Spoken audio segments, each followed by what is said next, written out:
గౌరవ ముఖ్యమంత్రి గారు మాట్లాడిన విధానం ఏదైతుందో రాష్ట్ర ప్రజలని మొత్తం సభని తప్పుదోవ పట్టించే విధంగా చాలా దుర్మార్గంగా మాట్లాడారు సార్. సార్ ఇది టీఆర్ఎస్ ఎంపీలు ఫార్మ్ బిల్స్కి మద్దతుగా నిలబడ్డారు, ఓటేసినారు అని చెప్పి చాలా అన్యాయంగా మాట్లాడారు. అధ్యక్ష ఒక్క మాట, అధ్యక్ష రామ్నాథ్ కోవింద్ గారి ఎలక్షన్ గురించి చెప్పారు. అవును సార్, ఎస్ మేము ఏం చేసినా బాజాప్తా చేసినాం. ఒక దళితుడు రాష్ట్రపతి అవుతుండంటే మేము అండగా నిలబడ్డాం, ఎస్ బరాబర్ ఓటేసినాం. ఉపరాష్ట్రపతిగా ఒక తెలుగు బిడ్డ అవుతున్నాడు వెంకయ్యనాయుడు గారు అంటే ఎస్ అండగా నిలబడ్డాం, ఓటేసినాం. కానీ తదుపరి మళ్ళీ నెక్స్ట్ టైం ఇంకొకరిని పెడితే మేము ఉల్టా క్యాండిడేట్ని పెట్టినాం యశ్వంత్ సిన్హా గారితో.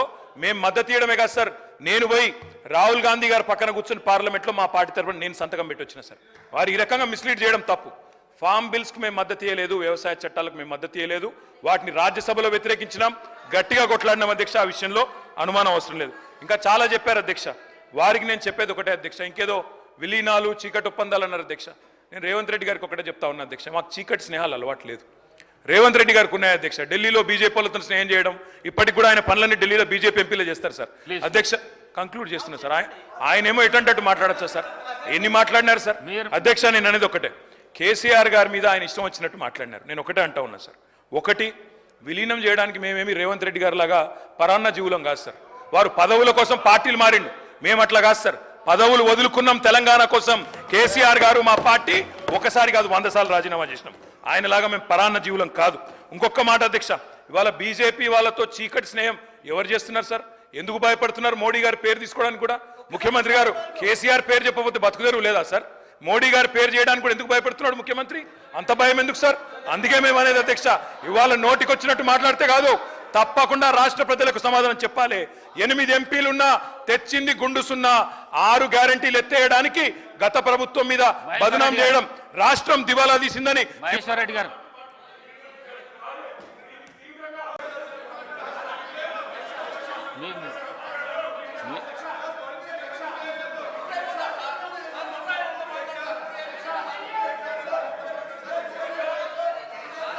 మీరు కూర్చుంటే అవకాశం ఇస్తా. మీరు కూర్చోండి, మీరు కూర్చోండి. మాకు బట్టి విక్రమార్క గారు అంటే చాలా గౌరవం ఉంది సార్. మీరా కుమార్ గారు అంటే కూడా గౌరవం ఉంది. వారు మాకు సహకరించారు. వారికి ప్రత్యేకంగా అవసరమైతే ఒక ధన్యవాదాలు తీర్మానం పెట్టండి, తప్పకుండా చేద్దాం. ప్రోటోకాల్ సమస్యల గురించి మీరు చెప్పారు, నేను దాని గురించి లోతులుగా పోను, మీకు మొన్ననే చెప్పినాం. నేను చెప్పేది ఒకటే అధ్యక్ష, ముఖ్యమంత్రి గారు చాలా స్వీపింగ్ రిమార్క్స్ చేశారు. వారికైనా కాంగ్రెస్ పార్టీకైనా మేము చెప్పేది ఒకటే, రాజకీయాలు 6 నెలలు చేద్దాం ఎలక్షన్లప్పుడు, మిగతా 4.5 ఏళ్ళు రాష్ట్ర ప్రయోజనాల కోసం కష్టపడదాం. మేము వీఆర్ రెడీ. మాకు ఆ రాజనీతిజ్ఞత ఉంది, మాకు ఆ విజ్ఞత ఉంది. నేను చివరిగా చెప్పేది ఒకటే, వారు ఏదో వినండి స్వామి, మీ గురించే చెప్తున్నా, విలీనం అని చెప్పారు అధ్యక్ష. ఎస్, ఒకనాడు 2014లో తెలంగాణ రాష్ట్రం ఇచ్చినప్పుడు నిజానికి కాంగ్రెస్ పార్టీలో విలీనం అవుదాం అనుకున్నాం అధ్యక్ష, అనుకున్నాము. దురదృష్టం ఆనాడు దిగ్విజయ్ సింగ్ గారి వైఖరి వల్ల కాలేదు.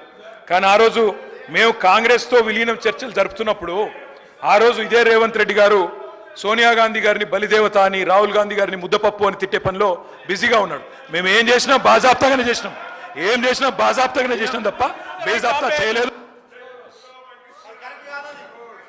అధ్యక్ష